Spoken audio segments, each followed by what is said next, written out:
আর্যকে মেরে অপর্ণাকে কিডন্যাপ করে নিয়ে যায় বহুরূপী।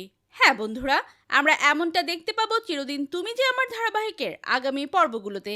বিস্তারিত জানতে ভিডিওতে লাইক দিয়ে শেষ পর্যন্ত দেখতে থাকুন।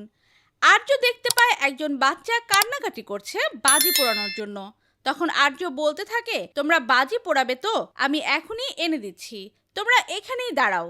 এই বলে আর্য চলে গেলে সেখানে চলে আসে সুমির মতো, যে একদম অপর্ণার মা একটা মহিলা, এবং বলতে থাকে, অপু তুই চল এক্ষুনি আমার সঙ্গে।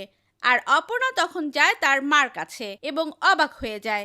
তখন ওর বাবা মা ওকে নিষেধ করে, বলে এখন আর বাজি এনে দিতে পারবে না।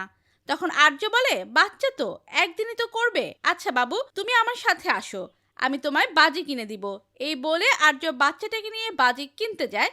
ঠিক তখনই সেখানে চলে আসে অপর্ণার মা। অপর্ণার মা এসে সবাইকে বলতে থাকে, আমি অপর্ণার মা অপর্ণাকে নিয়ে যেতে এসেছি। আর্য সিংহ রায় আসলে বলবেন যে অপর্ণার মা অপর্ণাকে নিয়ে গেছে। অপর্ণা তখন বলে, কিন্তু মা স্যারকে নিয়ে একেবারে ফিরি। অপর্ণার মা তখন বলে, জরুরি কাজ আছে বাড়িতে, খুব তাড়াতাড়ি ফিরতে হবে, তোর সময় নেই। স্যার একা একা আবার ফিরে আসতে পারবে, তুই চিন্তা করিস না, স্যার কি ছোট মানুষ নাকি। এই বলে অপর্ণাকে সেখান থেকে টানতে টানতে বেরিয়ে নিয়ে যায় অপর্ণার মা।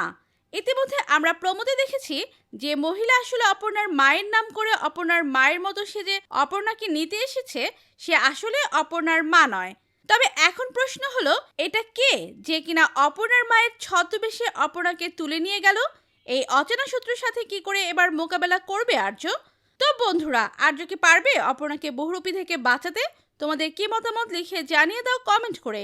পরবর্তী আপডেট সবার আগে পেতে সাবস্ক্রাইব করুন আমাদের চ্যানেলটি। ধন্যবাদ।